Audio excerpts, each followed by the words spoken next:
कि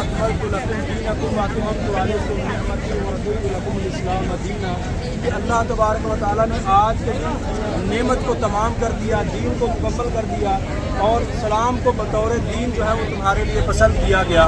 तो इसी पहाड़ के पास ही आयत करीमा नाज़िल हुई थी और हज़रत अबू बकर सिद्दीक़ रज़ियल्लाहु तआला अन्हु उस वक़्त अल्लाह के हबीब सल्लल्लाहु अलैहि वसल्लम की सवारी के बिल्कुल पास मौजूद थे।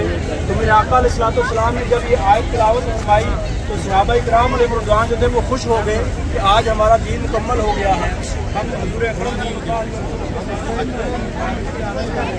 बड़ी खुशी का दिन था, लेकिन ताजदार सदाकत रज़ियल्लाहु तआला ने जब आयत सुनी तो आप ज़ाहिर रोने लगे। फरमाया कि तुम इस आयत का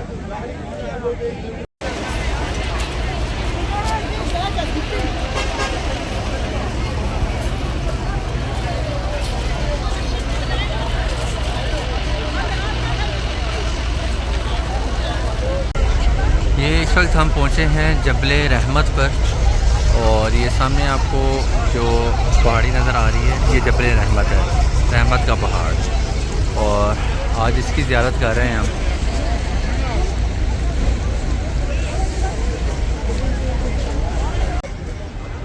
जी तो अस्सलाम वालेकुम। आज हम मक्का मुकर्रमा में एक ज़ियारत पे आए हैं। ये है आपके सामने गारे सोर और ये मक्का शरीफ से तकरीबन 4 किलोमीटर दूर है। और जिस मकाम पे अभी हम खड़े हैं यहाँ से तकरीबन इसकी जो ऊंचाई है, जो बुलंदी है, वो तकरीबन 2 किलोमीटर है। अगर आप यहाँ से उसके ऊपर पैदल चलना चाहें तो तकरीबन आपको 2-2.5 घंटे यहाँ पे लगते हैं।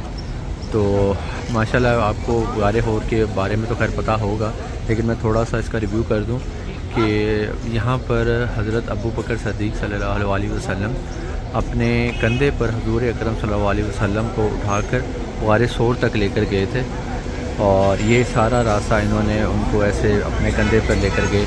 और बाकी तो बेशुमार यहाँ की गारे सोर की हैं और ये थोड़ा सा ओवरऑल था और बाकी ये व्यू है उसके। तो अस्सलाम वालेकुम। अभी हम अपनी ज़ियारत पे आए हैं मस्जिद निमरा और ये आपको मस्जिद निमरा का मीनार और मस्जिद निमरा नज़र आ रही है। और मस्जिद निमरा साल में सिर्फ एक बार ओपन होती है और वो होती है हज के दौरान। जब हज होता है यहाँ से खुतबा वगैरह दिया जाता है, सिर्फ साल में एक बार एक दिन ओपन होती है मस्जिद निमरा। और कहते हैं कि जब रोज़े महशर होगा तो हुज़ूर सल्लल्लाहु अपना अल्लाह पाक का जो अर्श है ना, तो वो यहाँ पर मस्जिद निमरा के पास हो। मस्जिद निमरा वाला ये जो मुकाम होगा यहाँ पर अर्श होगा। तो इसकी ये फजीलत है और ये इसकी अहमियत है।